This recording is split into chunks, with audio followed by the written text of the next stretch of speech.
Rupert Lowe took one of Reform's 5 seats in 2024, and he went on to be summarily kicked out of the party and fitted up on bogus criminal charges, which came to nothing, after he publicly criticised Nigel Farage, who demands unquestioning loyalty. How would a Rupert Lowe party do in an election? You would think quite badly, because he's hardly a household name, and he's not been around very long at all, although he does have a big social media following. But some unusual findings came out the other day from the Find Out Now polling company. They did this on the 28th of October, a few days ago, Rupert Lowe party polling, and this is the data. Question is, how likely would you be to consider voting for a political party led by Rupert Lowe MP? 1,000 people were polled, which is a normal polling number, and unfortunately over half did not offer an opinion, but they have conveniently adjusted the numbers to take that into account by removing the don't knows. And overall we see that 76% were unlikely to vote for him, and so 24% were likely to vote his way. This is an individual who had no exposure until 18 months ago and is no longer a member of the party who gave him his initial public face. And yet it would seem that one person in 4, 25%, would consider voting for a party he led.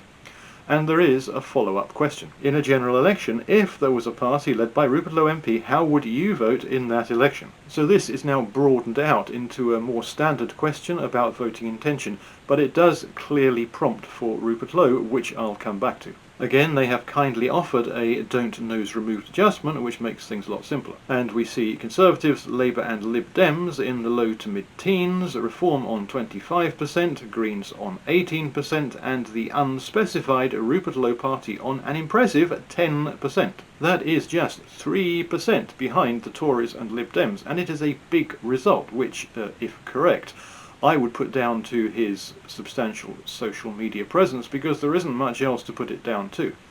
But is this poll a mad outlier, relying heavily on the fact of the clear prompt for Rupert Lowe in the question, or does it approximately square with other more standard voting intention polls?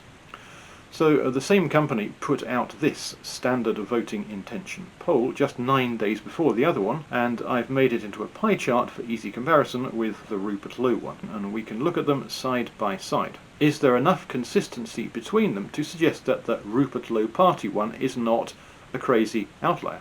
Labour 16% in both standard voting intention on the right and voting intention with Rupert Lowe party prompt on the left. Greens also the same for both, 18%. So up to this point, 2 different polls taken a week apart, where the numbers for Labour and Greens in the standard poll are replicated exactly when the more unusual prompt is added, which is exactly what you would expect for a right-wing party which would not draw from either Labour or Green voters.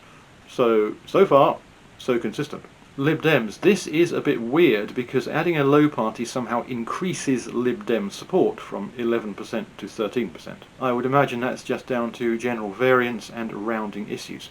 But you would expect a Lowe party to draw from Conservative voters, and most of all from Reform voters. Conservative, quite a big change, 17% in the standard poll, 13% in the one with a Rupert Lowe party standing, which is exactly what you'd expect. But the big one is Reform. 32% in the standard poll on the 19th of November, reduced to 25% in the one conducted 9 days later with the A party led by Rupert Lowe MP prompt. All this is exactly as you would expect. You wouldn't expect the Labour, Green or Lib Dem vote to be affected in any way.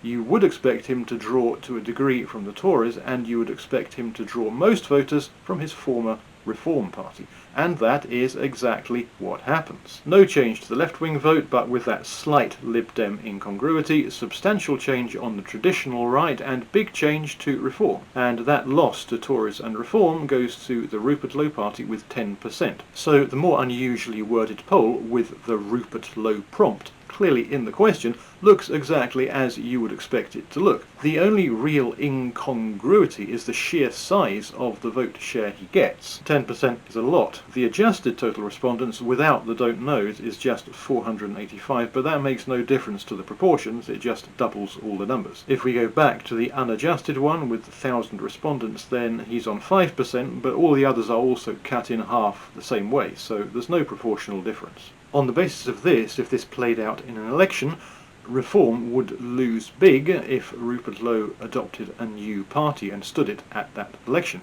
They'd go from a currently projected approximately 400 seats with a 30+ vote share down to maybe as few as just 250 seats, losing 150 on just around 25%. And all this would be down to the uncontrollable Nigel Farage ego, which cannot take criticism.